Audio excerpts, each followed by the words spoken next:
She told me, "I need time to find myself. Please don't take it personally." I said, "Of course, my love," then hired a private investigator. What he found wasn't soul-searching. It was her in a cabin with another man. So I changed the locks, packed her things, and left her an email with the storage unit address. I'm 34, living in Austin, and for almost 4 years, I thought I was building something solid with Rachel, 31.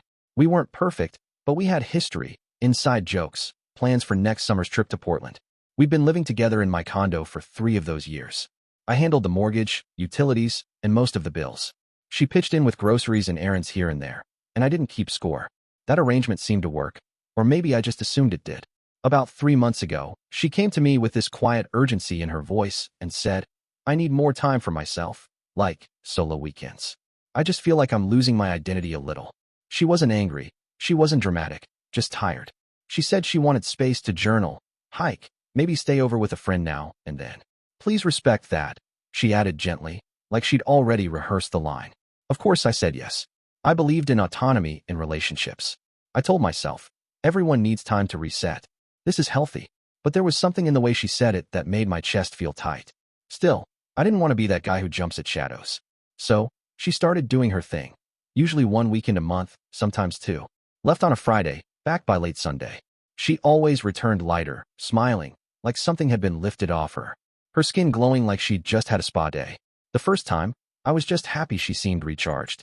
The second time, I half joked, "Damn, whatever forest you're disappearing into, it's working." She laughed, but not really, more like a nervous hum, and then changed the subject. Then the details started stacking up. A new perfume, not the kind you pick up on a Target run. I know, because I smelled it once at a Nordstrom. A manicure that was clearly professional, not something you do in a bubble bath with a podcast.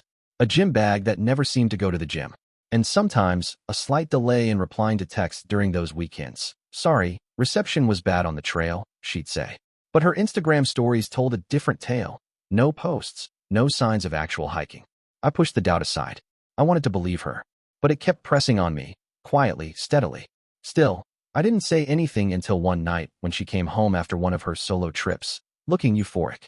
Hair curled, skin glowing, nails freshly done. I finally asked, carefully, "Hey, are you sure this is just about needing time alone? Because something doesn't feel right." She didn't raise her voice, but her eyes rolled, and I could tell she was preparing to flip it on me. "Not every woman disappears into a relationship. I'm doing this for me, Ethan. You're being paranoid. Just because I care about myself doesn't mean something's wrong." I nodded, said I understood, but it didn't feel like understanding anymore. It felt like I was being managed. That night, I lay in bed next to her while she slept soundly. I was wide awake, staring at the ceiling. My gut had shifted from confusion to certainty, and no amount of logic could ignore it. She said she needed space. I was about to give it to her in a way she never expected. I never wanted to be the guy who checked his partner's phone. That was never my way. But after that last conversation, where she twisted my concern into some accusation of emotional control, something changed. The following Saturday morning, she was in the shower, humming like she had not a care in the world. Her phone lit up on the nightstand. Face up, unlocked. I stared at it for maybe 10 seconds, like I was arguing with myself in real time. And then I picked it up. I didn't dig much. I didn't have to. Right there, near the top, was a message thread with someone saved as L. Yoga. Not a yoga instructor. Not even remotely. The texts weren't subtle. Flirty messages, little inside jokes. One read, "That wine last night hit different with you." And there it was, a photo of them sitting by a fireplace, glasses raised, a cozy Airbnb cabin in the background. The timestamp matched the exact weekend she claimed she was journaling near Enchanted Rock. My hands weren't shaking. I wasn't angry. It was weirder than that. It felt like watching a documentary about someone else's relationship. I locked her phone, put it back, and sat on the edge of the bed. I listened to the water running and thought, this isn't salvageable. I'm done. But instead of confronting her, I started preparing. Quietly. What Rachel didn't know, and probably never cared to ask, was that the condo was mine, free and clear.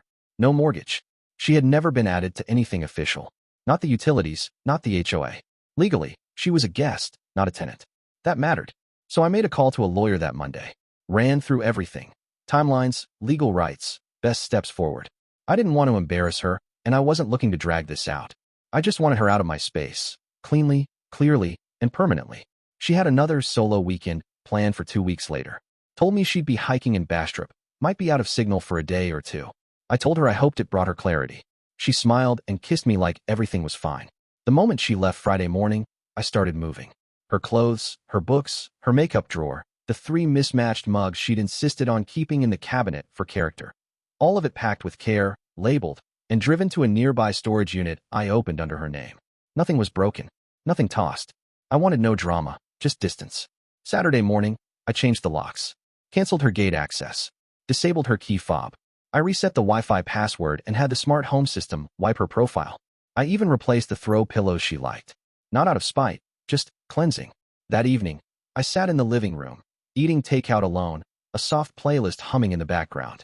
For the first time in months, the air in the condo felt light. She was out there, probably in a cabin with yoga, drinking red wine, and thinking her secret life was safe. She had no idea the next reconnection she'd have was with the reality she'd tried to avoid. She came back Sunday night, around 7:30 p.m. I was watching from the doorbell camera feed on my phone, sitting calmly at a friend's house nearby. I'd already removed her access to the building's gate, so she had to be buzzed in by another tenant. That probably threw her off. Still, she made it to the door of the condo with her signature oversized duffel and a confident little bounce in her step. Then she tried her key. Once. Twice. Then again. Pause. She looked around like the door itself had made a mistake. Pressed the doorbell. Waited. Knocked. Pulled out her phone. I could see her tapping furiously. And then my screen lit up. Rachel, incoming call. I answered. Ethan, she asked, her voice already loaded with confusion and heat. Yeah, I said evenly. What the hell is going on? The door won't open. Did something break? I let the silence breathe for a moment. I know about Logan, I said. I saw the messages. I saw the photos. Her breath caught. Wow, what are you talking about? There's no need to lie. I've seen enough. You don't live here anymore, Rachel. Your things are safe. They're in a storage unit. I'll text you the address. Don't come back here. More silence. Then an explosion. You're seriously doing this over one mistake? You went through my phone. You think this is okay? No, I said calmly. What you did isn't okay. Lying. Disrespecting what we had. Gaslighting me while sneaking off with someone else. That's what made this necessary. She went off. Angry, defensive, crying, begging. She called me cold.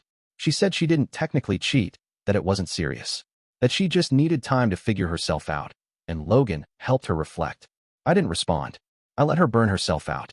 When she finally said, I have nowhere else to go, I replied, you had somewhere else to go all weekend. And then I hung up. I blocked her number. Emailed her a formal notice that she no longer had permission to enter the premises and included the storage unit info, hours, and access code. I even offered 3 days for her to pick up anything I may have missed. The following day, her sister messaged me from a random number. You're a coward, she wrote. You blindsided her. You destroyed her sense of home. But I wasn't shaken. Rachel's home had turned into something built on lies and side trips with a man she didn't even bother to rename in her phone. I didn't know her comfort anymore. 3 weeks have passed. She's apparently moved in with Logan, or at least staying with him for now. I don't follow, don't check. My place feels new. I donated the chair she always curled up in. Got rid of the candles she liked. Replaced the rug she picked out last fall. Now, when I walk through the condo, it feels honest. Quiet in a way that doesn't ache. Funny thing about closure, people always imagine it with shouting and slamming doors. But for me, it was the sound of a new lock clicking into place, the breeze coming through an open window, and a fridge stocked with only what I like. Was I too harsh? Should I have confronted her face to face instead of handling it like this? Part of me wonders. The other part feels at peace. Anyway, if you've been through something similar, or if you think I was right or wrong, I'd honestly like to know.